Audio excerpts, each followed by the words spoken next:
Welcome to Real Estate 360 Live with Ryan Sloper, the trusted name in real estate radio.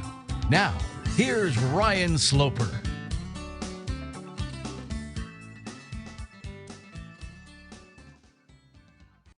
I'm your host, Ryan Sloper. Formerly, our show was a radio program on 1580 AM. We are now going to be a live podcast that's going to be done weekly. You'll be able to get it on iTunes.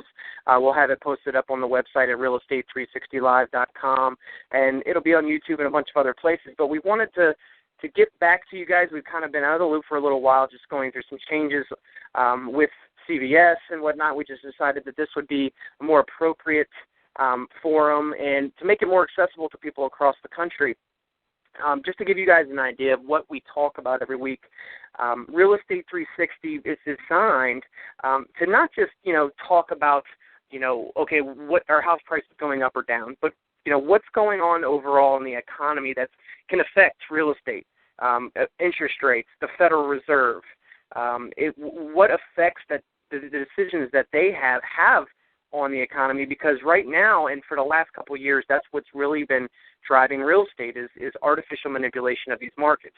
We're going to tell you how to take advantage of the situations or where you should tread lightly and really, try to put yourself in a position where you can win no matter what the markets are doing.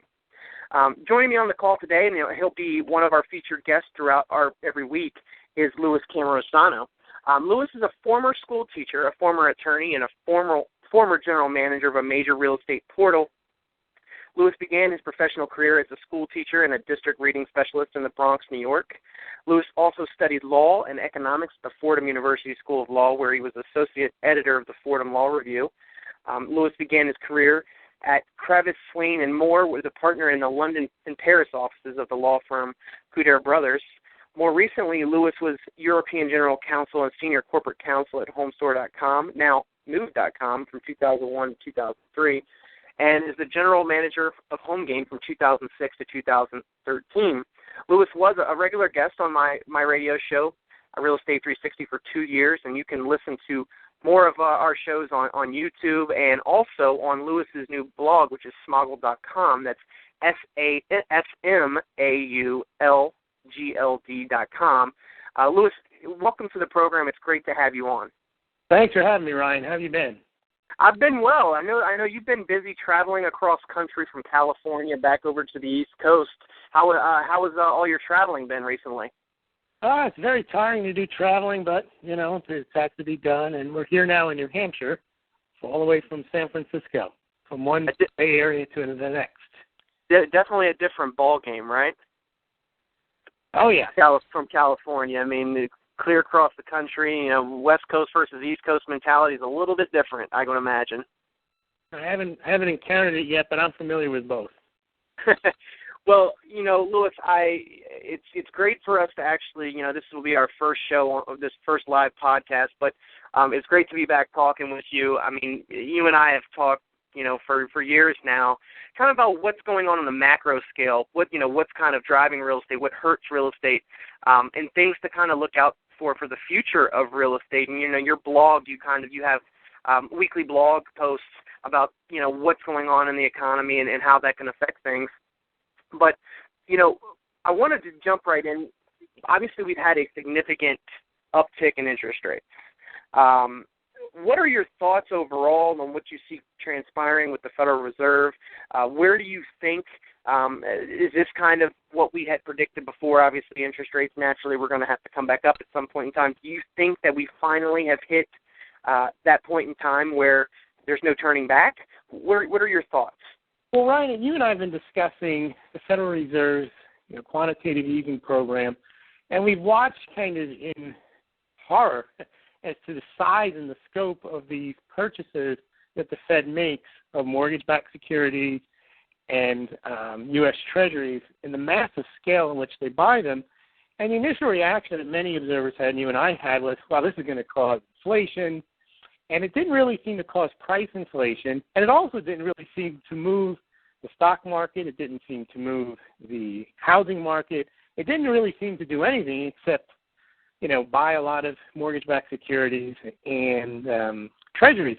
But in the last 6 months or so, we've seen great traction in the housing market, people finally taking advantage of the low rates, and we've seen a big surge in the stock market. Now, we haven't seen much of a move anywhere else in the economy, but now once those things are in place, the Fed starts talking this, maybe we better slow down a bit. And I just put out a blog post about what slowing down means. It's called Fed Puts Markets on Notice, Possible Discontinuation of 24/7 Happy Hour. And in that blog post, Ryan, we have a chart that shows that QE1 back in 2008 was $600 billion. QE2, a year and a half later, was another $600 billion.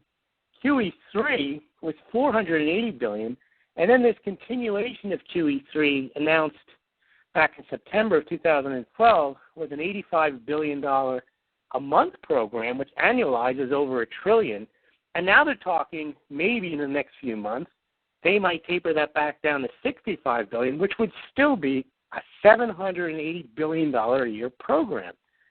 So what we're seeing is a new normal that the entire economy seems to be propped up on this quantitative easing. And the real danger now is, and I'm going to get your thoughts as well, Ryan, is the dilemma for the Fed is if they keep printing, they will eventually lose confidence in the dollar, because if people realize that the dollar will be printed indefinitely in infinite amounts, the dollar will collapse. However, if they stop printing, the economy will collapse because their printing of dollars is what's holding up the economy. So they're in a bind where if they print $1 too many, they may lose confidence. If they print $1 too little, then the economy might collapse. And I think that's the tenuous situation we're in. And you had made the point a while back, Ryan, that this process of printing money is designed to keep interest rates low. But at some point, it may have the reverse effect, because as they print and people lose confidence in the ability of the government to pay back, and we've seen this in the last couple of months, yields start to rise. So I don't know where that heads, because if yields rise and continue to rise, and it's as a result of the Fed printing money, how do they stop the rise of interest rates if printing money doesn't stop it? Yeah, and I feel like that they're not going to be able to stop it. And, just with that last jump that we've had, and over the last 2 weeks, we've had almost a 0.5% increase in interest rates, which we haven't seen the likes of that since 2010. That drastic of an increase in rates in such a short period of time. I've been cautioning and warning people for a long time that, stop trying to predict the markets, the interest rate markets, that is. If you have a good interest rate now today, and if it's 3.5% or if it's 4%, don't get too greedy and try to to think that it's going to get down to 2%, because it's just not really possible for that to happen. Obviously, I didn't think it was possible to get to the levels that they were at, but the Fed basically opened their mouth and said that they just planned on pulling back the amount of purchases in the near future. They didn't specify what the near future was. Could it be or this the summer? Amount. Right, or the amount. So could it be this summer? Could it be the end of the year? Could it be next year? Could it be 2 years down the road? I mean, their purchases, to me, of mortgage-backed securities, and for those of you out there that are unfamiliar, that is basically, by them buying actual mortgage-backed securities, they're basically suppressing interest rates. If they were not buying mortgage-backed securities, interest rates would probably be 7-8% right now, because there wouldn't be an appetite for them. So this is their way of basically driving the housing market. Well, if people remember back to just 4 or 5 years ago, when the Fed had kept interest rates low for an extended period of time, what that actually created was the disaster that we went into. They're actually creating the same thing now, except the only difference between now and 4 or 5 years ago is credit is not as readily available from the banks who would extend a mortgage to a person. They're not as willing to give that loan unless you're really super qualified. So there's not as many people out there that can actually take advantage of the interest rates as Congress, as the president, as the Fed would actually make people think. Right? Ryan, aren't a lot of these homes being bought by investors who are borrowing money at these low rates to buy houses for investment purposes and to rent them out? Absolutely.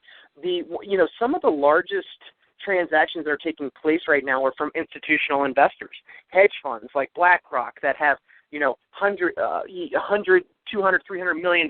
Some of them have $1 to $2 billion where they're able to buy up 10 to 15,000 homes at a time. Okay, because what they're seeing is they want to. And most of these hedge funds, they get in enough capital, right, where they can then go to a big bank and say, hey, we want to leverage basically all these deposits that we have, so they can get loans against them to go out there and buy real estate all across the country. It's a lot. Brian, easier. Aren't they borrowing money at rates even lower than the prevailing low mortgage rates because they're levering their assets to get almost Fed prime rates on the money they borrow to buy these houses, and they pay cash. Yeah, most of the time they are. Yeah, they're going to be able to get even better interest rates. And you remember the whole goal of hedge funds is to be able to bring in enough returns where they can pay their investors back their return and still have enough money for them to have a hefty profit there. So they've got to really be able to keep turning this stuff over. So it would have to make sense that by leveraging the cash they have on hand that they can really borrow money very cheaply to be able to facilitate that process. What's really interesting to me is that and this is in the D.C. metro area.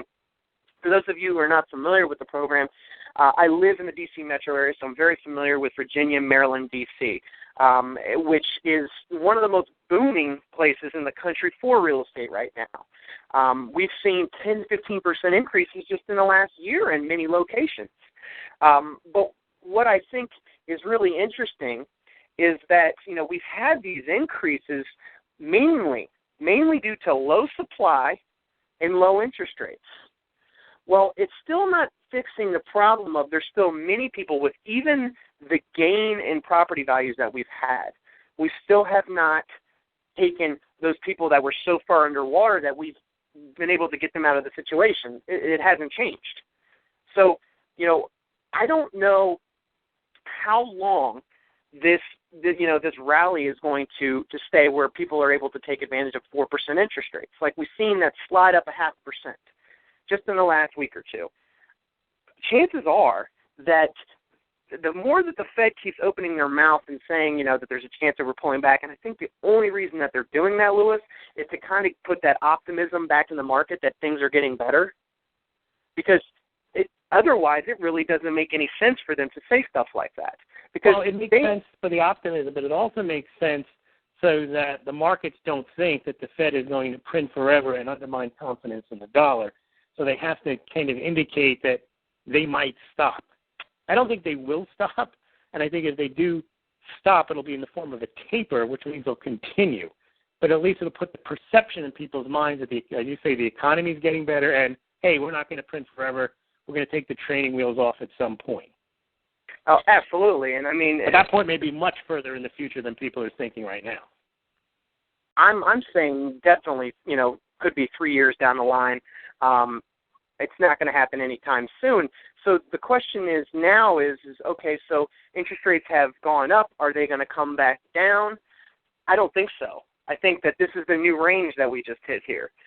You have key indicators when you're looking at, the stochastic charts, candlesticks on interest rates as to, levels of support and ceilings. So when you look at where we've been for the last 2 or 3 years and now look where we went, it's going to be very hard to get back to those levels without significant negative economic news, meaning that we have unemployment reports come out that are so far, worse than the expectations that people run to pull their money back out of the stock market. I mean, what is your take, Lewis, on the stock market? Over 15,000 right now doesn't really add up to me because people, even in the D.C. metro area where things are thriving, I have numerous contacts of government contractors that are struggling. They had one in particular, had 300 or 400 employees. Now they only have 100 because all their contracts are either being, just put on hold or they're completely being revoked by the government because they haven't got a budget passed. The employment situation is not turning around. Typically, I would like to see the stock market rising when an employment situation is getting better. But the only thing that seems like it's getting better right now is the real estate market, just because low interest rates, there's low supply of homes out there, and more demand than there is supply, which is driving everything up. But outside of that, I can't find anything too much positive to go on. This is the plan of the Federal Reserve.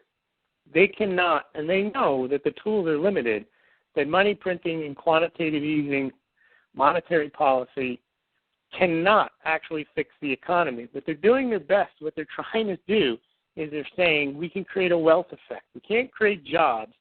We really can't create production in the economy. But if we can juice up the stock market and the real estate market, people will feel wealthier and they'll spend money. It's classic Keynesian economics that we need more demand, not more production.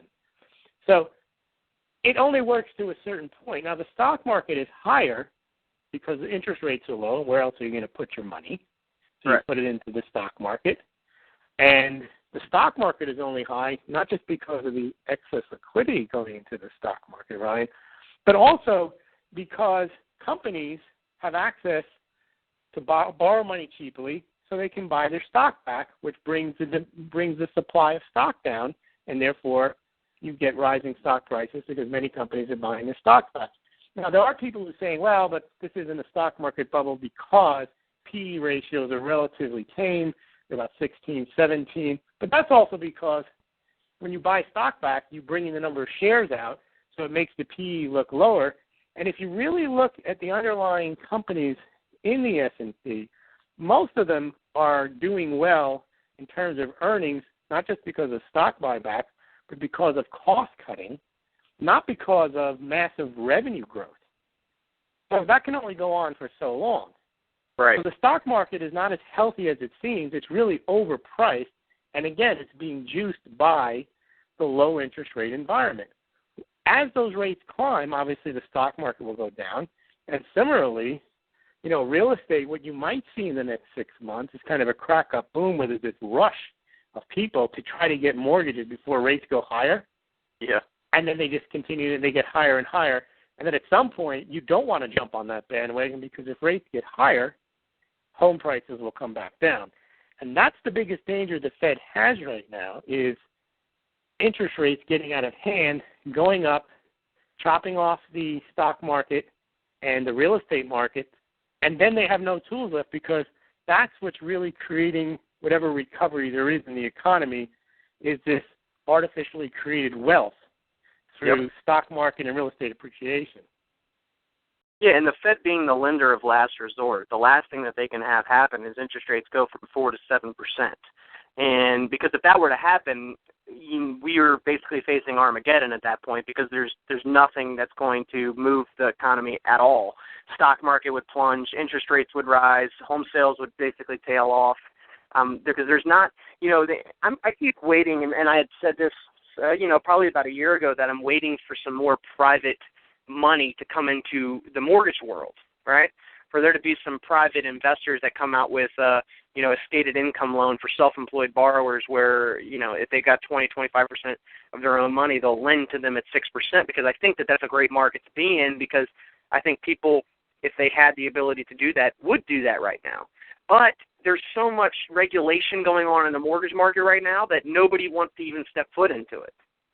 So instead, what we have, and I've talked about this ad nauseum, is even though interest rates are lower, even let's just say 4%, there's so many overlays, loan level price adjustments from Fannie Mae and Freddie Mac. We have rising mortgage insurance premiums from FHA, which is making it more expensive to own a home, to be a first-time home buyer and take advantage of those programs.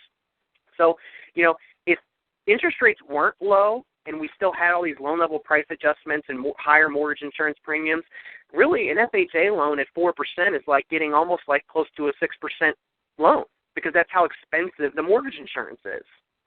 So, while it seems like, it's such a great benefit, there are a few loans, such as a VA loan, where there's not a monthly mortgage insurance premium, that you can still take advantage of the low rates. But outside of that and putting 20% down on a conventional loan, I mean, it's not like the interest rate is that great of a deal, to be honest with you, Lewis.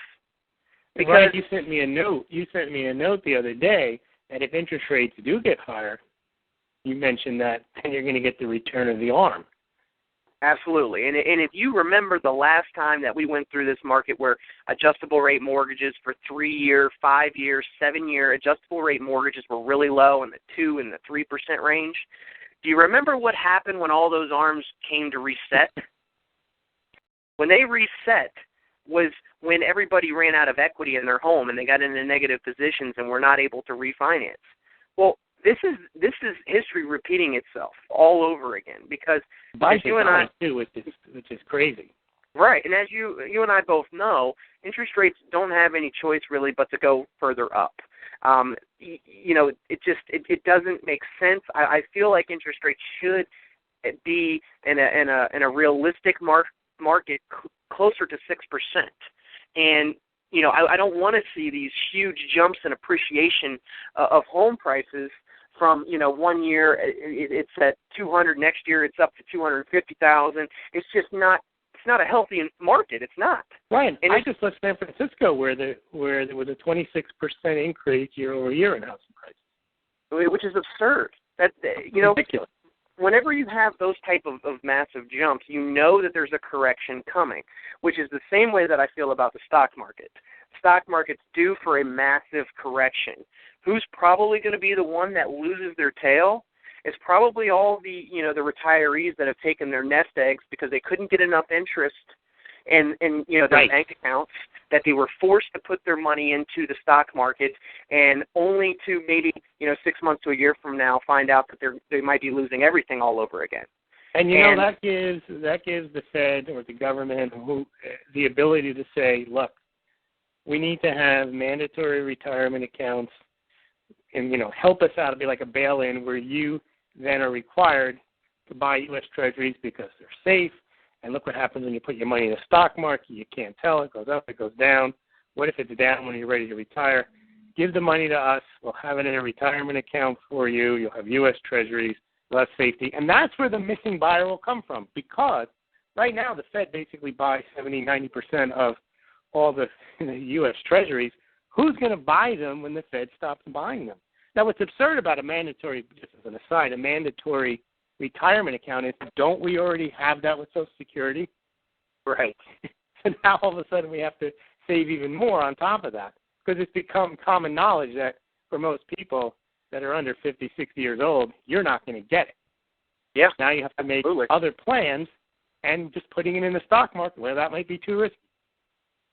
And I tell people all the time that, the best thing that you can do, and once again, I'm not a financial advisor or anything, but, you can get access to your money, especially if you're retired and you're no longer paying into a system.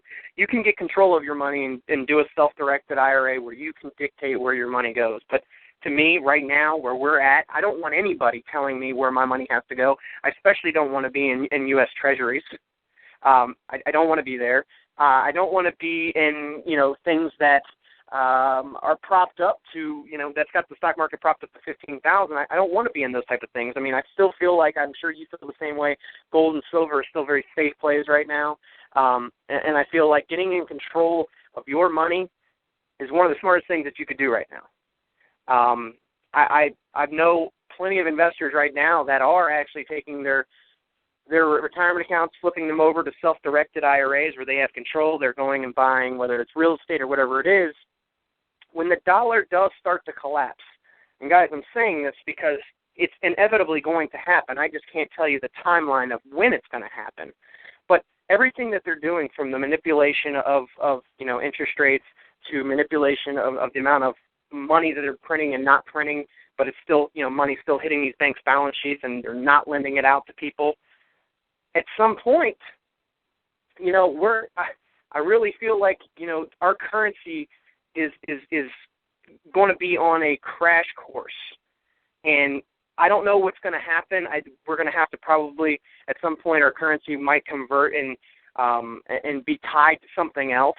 But inevitably, if you can lock yourself into a 30-year fixed mortgage right now, whether it's for a second home, an investment property, multiple investment properties, your primary residence, you're in a position to at least have control over your destiny and your housing costs for the next 30 plus years. To me, that is the biggest deal in all of this right now, is that if you're able to, and I know many of you aren't, but if you are able to, take advantage of these interest rates. Do not wait. We've talked about this for 2 or 3 years now, Ryan, that you got that fixed-rate mortgage. As cost of living rises, rents rise, that fixed-rate mortgage stays the same 5, 10, 15, 20 years from now. Right. And one of the biggest complaints that I hear right now, Lewis, is that, man, my lease just ran up, and you know, I don't really know what to do because I was paying $1,800. Now they want to bump it all the way up to $2,100. That's a pretty substantial increase. You know, that's not just $50. So that is going to be more and more common, and it's becoming more common. It's moving too, right, Ryan? Because if you're in there and you have a nice lease and you have rent control or you have some kind of contractual protection, but you really want to move, you move somewhere that you're looking at a much higher rent. Yeah, absolutely. You're looking at a much higher rent. And so ultimately what that's doing now is it's actually having a lot of people come and say, hey, well, is it possible for me to be able to buy a home right now? Because with the interest rates, I'm looking at a payment that's cheaper than what my rent payment is. But the big catch is, well, hey, can we get you qualified for a mortgage? And, you know, that is the biggest problem that we have in my eyes right now, is that there's plenty of people that want to take advantage of the low interest rates, but for one reason or another, whether it's they haven't had a stable job history, whether their credit's not straightened out, there's numerous reasons why people can't obtain mortgages, but the banks are absolutely, I mean, they're scrutinizing every single loan like it's life or death. I mean, I've had a few people tell me, Lewis, I mean, it's almost comical that they feel like that they've actually been, you know, taken to their grave because of all the information that they want from them. It's like an IRS audit. Absolutely, and I mean, you shouldn't have to go through that to be able to obtain a home loan. I have a question for you, Ryan. If interest rates do rise, will the banks loosen up on their credit standards, or is all that already locked into their regulatory structure? Well, I feel like it's pretty much locked into the structure already, and as of next year, 2014, the whole qualified residential mortgage thing comes into play, which is basic. Which we won't go into detail on today's podcast, but maybe next week we'll kind of give the details of what that means. Essentially, what that's going to do is that's going to put brokers out of business. That's going to put brokers out of business. Banks are going to have even more control over everything. The guidelines are going to really stiffen up even more. Now, this is basically anything that's considered a qualified residential mortgage, which, as of right now, it's basically going to be anything that Fannie and Freddie put out, okay, or that they're buying. So FHA and VA, that hasn't been touched yet, but for these, you know, QRMs from Fannie and Freddie, you're looking at a max debt-to-income ratio of like 41%, okay? Well, I can tell you right now there's not too many people that would meet that criteria. The majority of loans that are done, and especially in D.C. metro area that I've, you know, from clients that I've worked with, have been, you know, over 45%, maybe between 45 and 50% debt-to-income ratio. So that's a proportion of your income as to what your overall debt load is. It's close to somewhere between 45 and 50. That may seem high, but that's just the reality of where we're at and where we live. You know, your housing cost is your most expensive cost. But I really feel like that even if interest rates go up, they might have to start to pull back some of their guidelines, which is typically what happens, Lewis. You know, they always go too far. And then once they go too far, it takes them about 6 months to kind of implement something new so they can get new business back in the door. But as long as these interest rates stay low, they're able to be selective. Don't you think, Ryan, that the banks have learned their lesson in that, you know, there was this whole push for the home ownership society, but then they realized the mess that happens when they have to foreclose. They probably are advocating less home ownership and probably are more in favor of the renter nation, because this way they only have to deal with, you know, larger institutional investors, and they're probably better credit risks in the aggregate than dealing with millions of individual mortgages. Yeah, I do agree with that. I mean, I think that there's been such a, you know, so much negative publicity put on the banks of them foreclosing on people wrongfully or rightfully foreclosing on them, and that, now don't get me wrong, I don't feel bad for them at all because they're posting record profits off of mortgages right now, right? So I don't feel bad for them by any means, but I think that they do look at it as an institutional, whether it's a bigger company that's borrowing money for them, is a better risk to them. I mean, just think about the amount of deposits that these companies carry on their, carry at the actual bank versus, just a normal average Joe that might have, a couple $1,000s in their bank account. Right. So they're obviously going to, look at the bigger guy and want to lend him a ton more money before they'll ever deal with the average Joe. And really, I mean, that's the biggest issue right now, why we can't get our economy moving.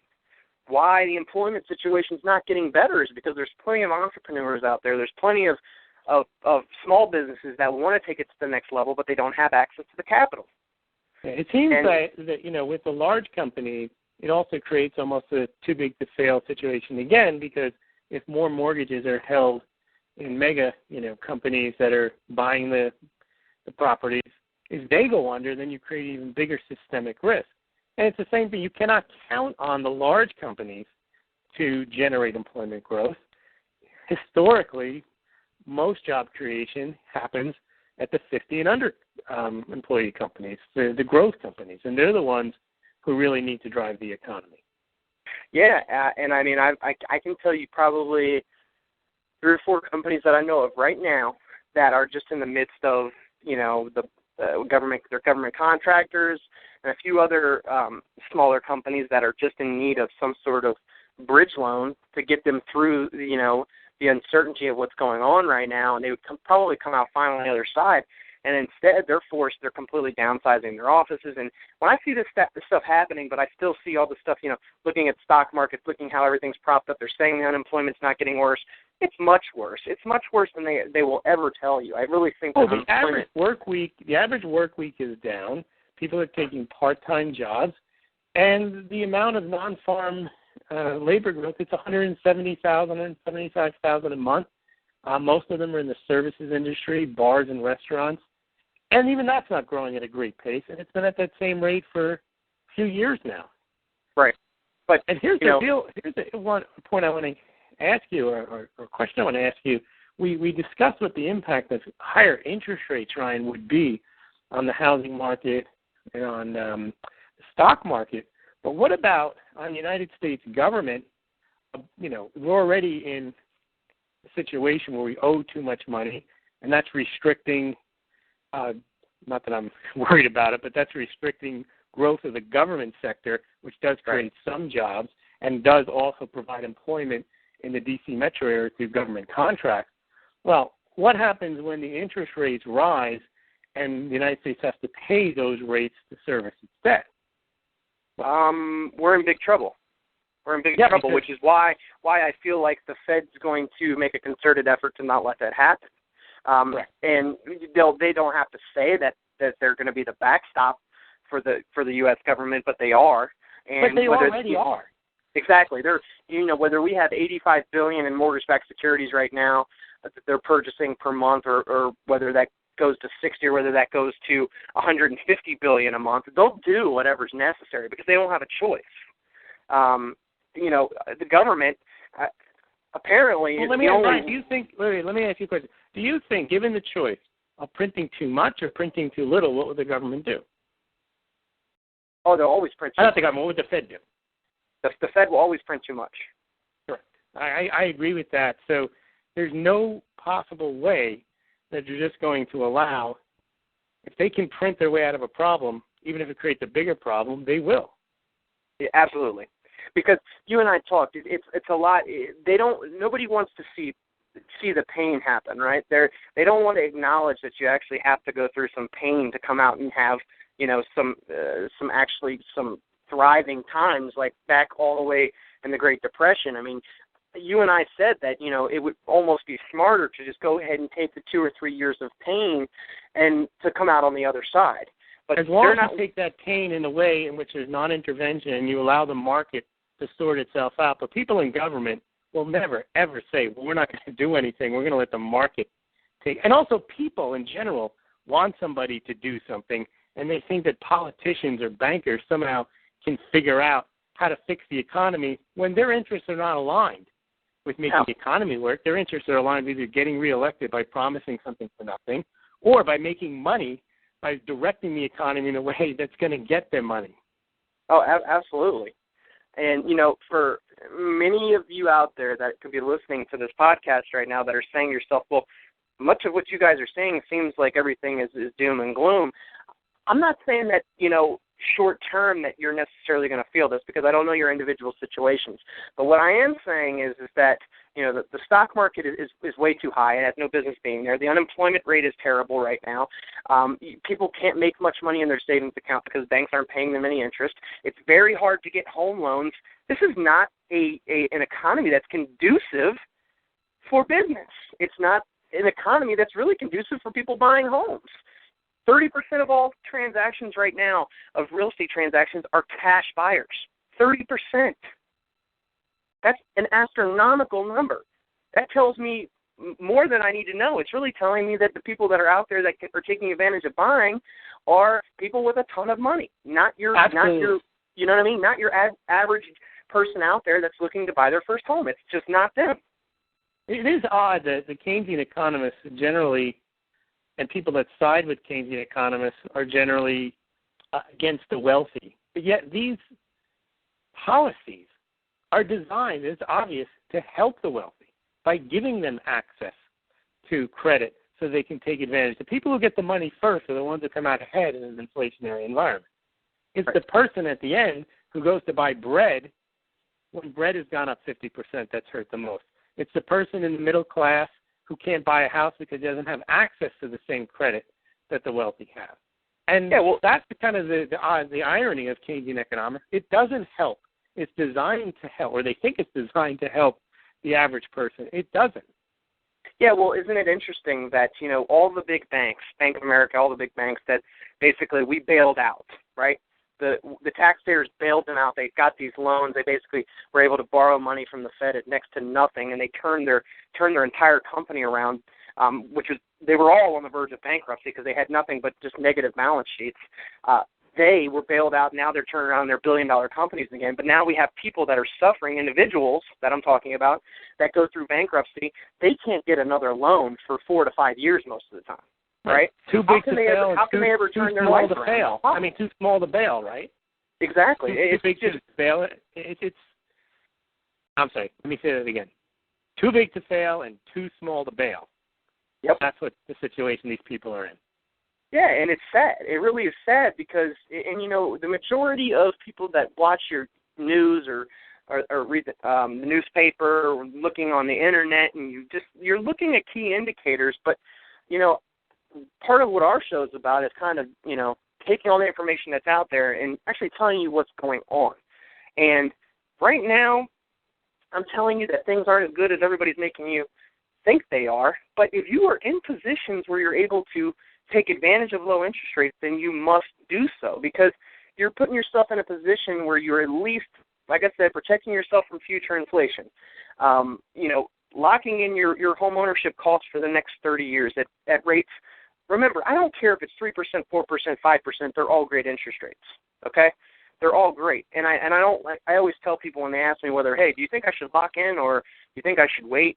Well, are you happy with the payment today? And if you're happy with that, then I think that you should move forward, because a lot of the time people get so caught up in a quarter or, 0.3%, but they end up waiting and they end up losing more than that because they weren't willing to get off the fence. Well, now, like you suggested earlier, with such a move higher, 0.5%, it's going to push a lot of people off the fence for the next 6 months. I would imagine that we're going to see dramatic rises in prices from where we're at now, just because everyone wants to take advantage before they go to 5%. Right? Right. And what will that create? That will then create better new home sales reports. That'll create better existing home sales reports, which will then the Fed can push out, it looks like the economy's turning the corner. Well, no, right. Actually, the whole momentum play with nothing really behind it. Once you reach a certain point, you look behind, you realize, there's no gas in this engine, and I'm 3 miles up in the air. Yeah, I mean, the Fed is literally the Wizard of Oz here. I mean, they are completely dictating everything that takes place in this economy right now. And that's why. Go ahead. I know, and that's why Wall Street is so, watching every single thing that they say, to see if they can get tipped off at the next move that they make before they make it. Because there is no market. There's just the Fed. Right. What they'll do, what they might do, what they said, what they didn't say. Well, what I was going to mention, though, Ryan, is the three indicators that everyone looks at and spends far too much attention on is the health of the stock market, the housing market, and consumer sentiment. And those are the worst indicators because consumers are always happy, right. at the end of a party.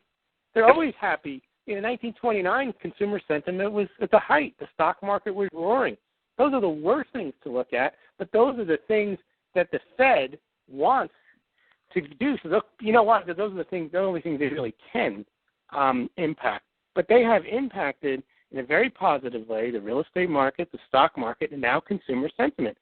And people are happy when their home price goes up, their 401k stock market portfolios go up. They don't know that the economy isn't doing well. They know that they're doing well. They think they're doing well. Right. But that can all go away in an eighth of a second trade on a Thursday afternoon. And then what does the Fed do? Right. You cannot reheat that souffle again. Yeah. Yeah, not to mention that, it lets somebody lose 30% of their retirement portfolio in a day or two, and then think that they're going to turn around and have any money or have any willingness to go out and buy more stuff, right? Now, what's consumer sentiment the next day? It all of a sudden goes from being high to low. Those are the worst indicators because they don't represent underlying fundamentals like employment, like production. Those are the things that need to improve. But the Fed really is powerless to improve them, and yet they've given them that mandate, the dual mandate, which also includes employment. Yeah, well, and another thing is that they're always looking at, okay, well, there's not as many foreclosures, right? Not as many foreclosures out there, so it looks like everything's getting better with housing because there's not as many distressed properties. That's not necessarily the case. As I mentioned before, banks just get smart. They finally realize that I'm tired of getting all this negative publicity. I realized that I could dump my entire non-performing loan portfolio, which is basically when people stop making their mortgage payment, it turns into a non-performing loan. They can sell those loans out to hedge funds, to other investors at maybe, 20, 30 cents on the dollar. They bid it out. They bid it out to all these hedge funds, and then they turn around and buy them. Or they can mark in the market too, Ryan, and therefore it doesn't look like you have underperforming loans on their balance sheet. Absolutely. So this process, drags out. So instead of a house that might actually go to foreclosure in a year, maybe never even hits the market for 3 to 4 to 5 years. Not to mention. And what does that do for housing prices? That makes them go up because there's more demand because there's that inventory doesn't hit the market. That was precisely what I was going to say. Don't think that the bankers are not in cahoots with the Fed and everybody else and is saying, hey, well, we can continue to prop up this market, which would basically offset any losses that these banks would have because they can hold these houses. They don't have to release. But they are manipulating the price higher through their policies and in conjunction with the bank's foreclosure policies as well. So with their interest rate policies, the mortgage-backed security buying, and the Fed's managing of the foreclosure inventory, they've pushed the housing prices higher. Now, also, the other factor that's leading to a shortage is the amount of new home building is ridiculously low right now. Absolutely. It's like a third of what it was 4 or 5 years ago. Yeah. And they know that, too, that the home builders would be building more if they could. It just takes time to ramp these projects up. Right, it takes time, and there's still a lot of builders that bought land at too high of prices, but they're still waiting on, a certain margin for them to hit before they break ground. You know what I mean? So there's a lot of builders that I know locally around the D.C. metro area that they're sitting on so much land, but until it makes sense for them to break ground, they won't. So I would say within this next year, we're going to see more and more of that take place. Right, and there's also, Ryan, there's people who've been sitting on their home thinking they want to sell, and they're not underwater anymore, and you think they'd be happy and they'd sell. they think, oh, now prices are going to go higher. So they don't sell, and they hold on. So that all leads to a inventory shortage as well. Yeah, and, you brought up a great point because I've had a few customers lately that have told me that exact thing. They ask me, well, I really want to net this amount for my house. And I'm like, okay, well, you do realize that the market is varying about 400 right now in this subdivision. Yeah, but we'll sell if we can get 425. Because once again, people have been conditioned that once that momentum starts, that it has to continue, right? It has to continue just because that's the way it's always been. And it doesn't have to, guys. It doesn't have to. Especially when you have these huge interest rate spikes, you've got to remember that everything in housing is very, price range sensitive.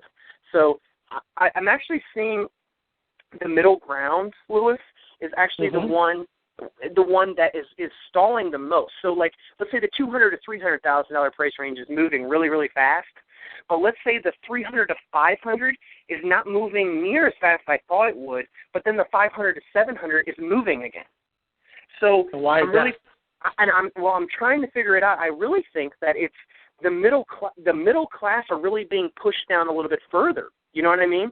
I feel like there's that gap because in San Francisco, those are all cheap houses. That's why I wasn't quite understanding that. Yeah, well, I'm just thinking that it's the average home price is $1 million almost.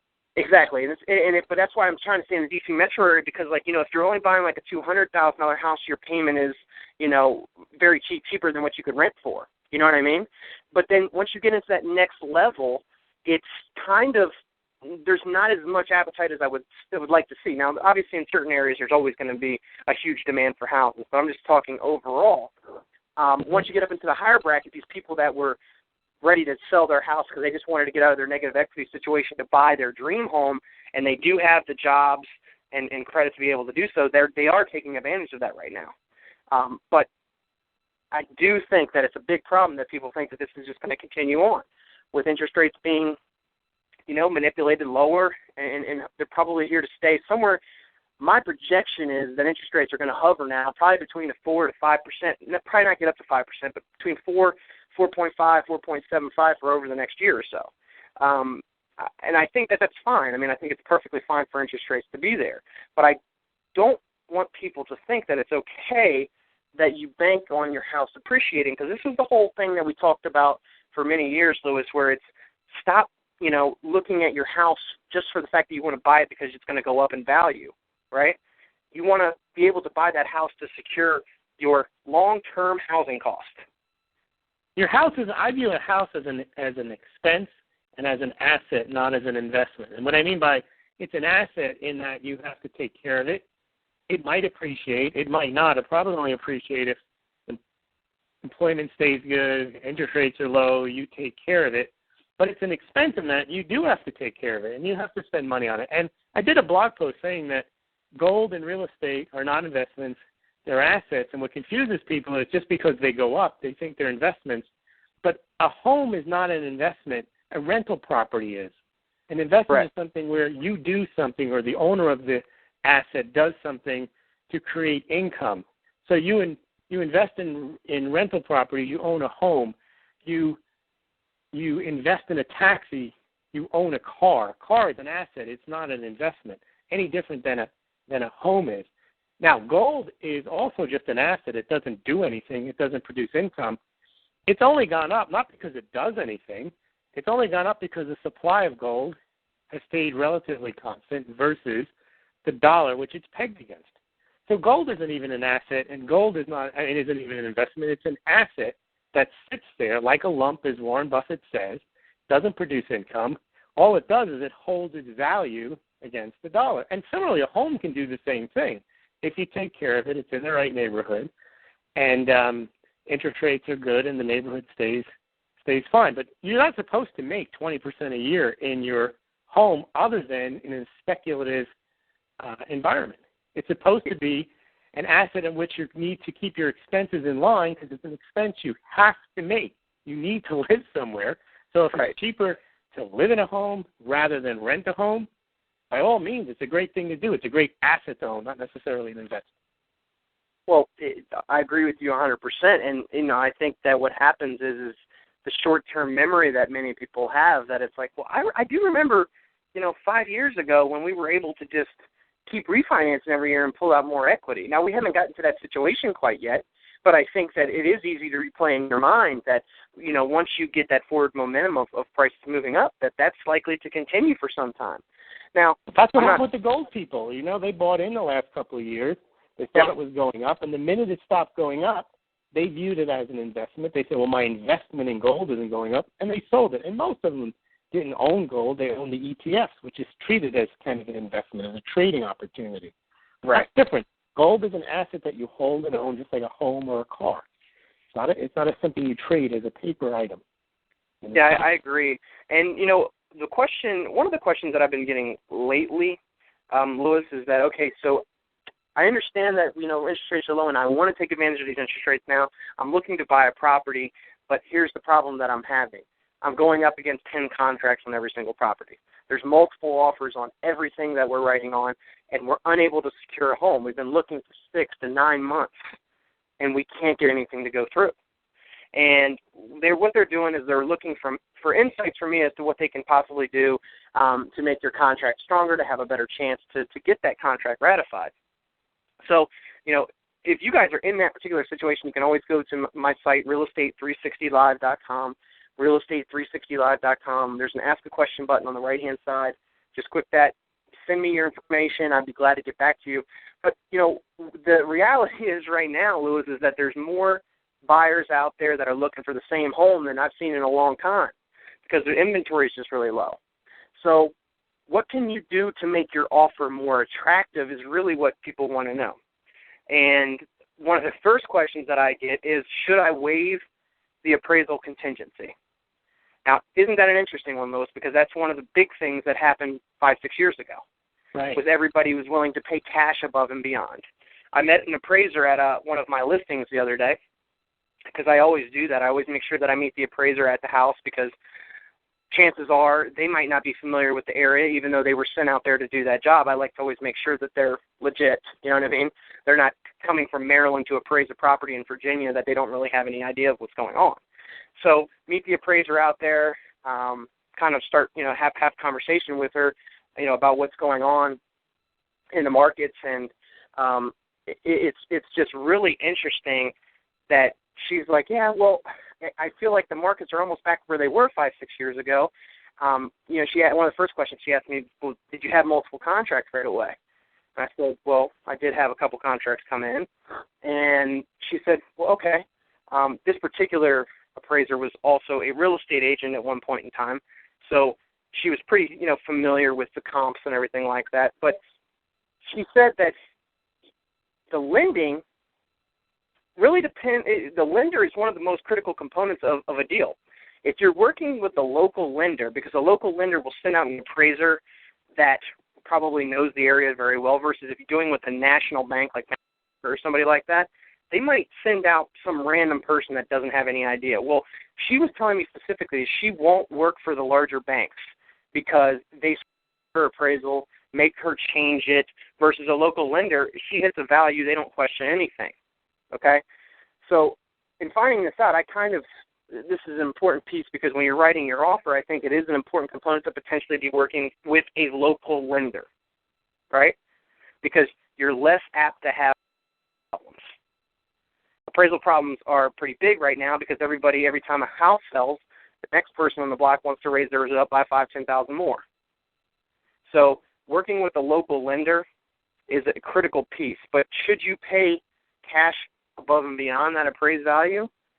That's just a personal situation there, where if you have the cash and you really want the house and you can see yourself living there for the next 10, 15, 20, 30 years, then maybe you might want to consider it. I can't really tell you. That's an asset person decision, not an investment decision. Absolutely. Yeah, you want that diamond ring, you want that mink coat, you want that house, you're willing to pay for it. Exactly. So in a prime example, if the house is listed as $400,000 and you write a contract for $425,000 and only appraises for $400,000, that bank is only going to give you a loan based off the $400,000. That $25,000 difference is what if you waive that appraisal contingency, that's what you're going to have to come up with a difference for. So as long as you know that going in and you really want that house and you can afford it, you have the means to make it happen, you're still going to be able to take advantage of those low interest rates. Right. The problem with that strategy is most people are not taking the view, hey, I want the house anyway. They're saying, well, the fact that I have to pay more means it's worth more, and then they're in for a shock a couple years later when the house is worth less. I agree. But if they take the stance that they're not buying the house for the value of the house, but they're buying the house because they want to live there in that neighborhood, and they plan on staying there for an extended period of time, and they want to take advantage of the low interest rates, then it's an okay decision to make, right? That's true. Yeah. I just need, and that's more or less what I've been trying to tell the majority of my clients is that you have to look at it from a different perspective. That don't get caught up in the hype of what's going on around you. I want you to merely pay attention to the numbers here. Look at your monthly payment. Is that affordable? Do you think that you could afford this for the next 30 years? Is this a payment that if one of you lose your job that you could still potentially be able to have enough money in the bank to cover you for 6 months to a year? I mean, these are all the questions that people should be answering before they make a purchase like this, right? And I think that, for the longest time, it's kind of just like call the lender up and see if you can get approved for the loan. And I actually hate that mentality because you're always going to qualify for more of a house than you probably really care to afford. And that's buy as much house as you can afford, right? That mentality. Yeah, I mean it's just you get somebody says you can qualify for $300,000, so you go out there and you look for nothing but $325,000 homes. They're hoping to get a $300,000 sales price. You know what I mean? You're always pushing the envelope because you're never going to be satisfied. I think that it's get a number that you have, and you have to stick to it. But what's going on now, where there's multiple contract situations, is everybody's missing out, and they feel like, hey, well, I need to see if I can push it just a little bit more. So they call their lender up. They say, hey, can I push another $5,000 or $10,000? Now their ratios are, instead of being at like 50% back end, now they're at 52%. They still might qualify. They still might get that loan to go through, but it's not necessarily the smartest decision to make. So it's been a very interesting time in real estate, Lewis. I don't know, every situation is different, but there are still going to be many instances where, the only option for people is to rent, right? That's just, they can't afford what they want. So they have to rent. They need a 4-bedroom house and, that's $400,000 or $500,000, but they can only afford X amount per month.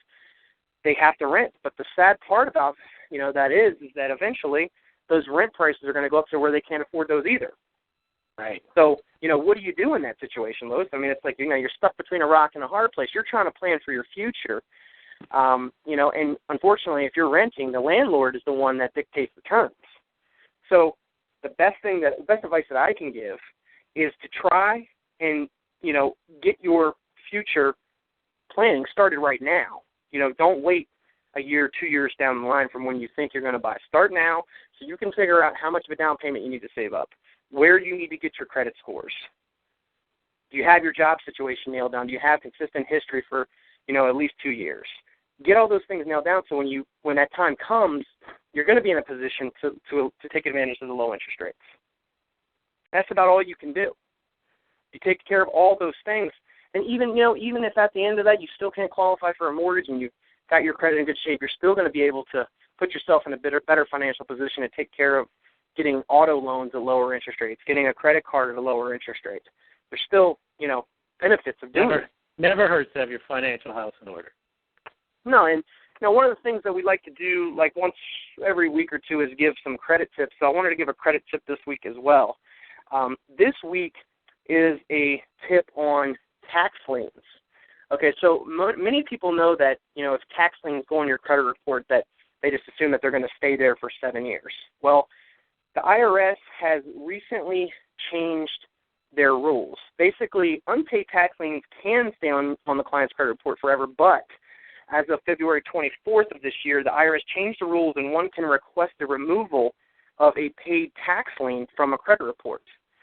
So obviously this doesn't qualify for people that are looking to settle with the IRS. You have to make full payments to them. But if you did make a full payment to them, you basically can call them up, and there's just a certain form that you need to get filled out, which will actually remove that tax lien from somebody's credit report. Now, that's important because it's really just a matter of sending in a form, and all of a sudden your credit score could go up 100 to 200 points, and a tax lien disappears off your credit report. Little simple tip, I'm sure there's people out there that might have a similar situation. If you are in that situation, reach out to me via the website. I can put you in contact with the credit repair people that we use. They're licensed attorneys. Get this squared away for you. 100 to 200 points could be the difference between buying a house or not buying a house. But that's about all we got for today, Lewis. It was great talking with you. And if listeners want to find your blog, where can they go to do so to get your insights, read your weekly posts? You just go to smallgold.com. That's SMAULGLD.com. And I post there regularly, and my contact information is in the About section. Perfect. And, guys, you can also reach out via my website. We'll be posting the weekly shows on there as well, realestate360live.com. That's realestate360live.com. And if you have any questions, like I said, there's an Ask a Question button on the right-hand side. Feel free to reach out with any questions you guys may have. We'd love some feedback. If there are any questions that you would like us to answer for, the upcoming shows, we'd be glad to get your input. But outside of that, guys, we will be back again next week. Have a great week.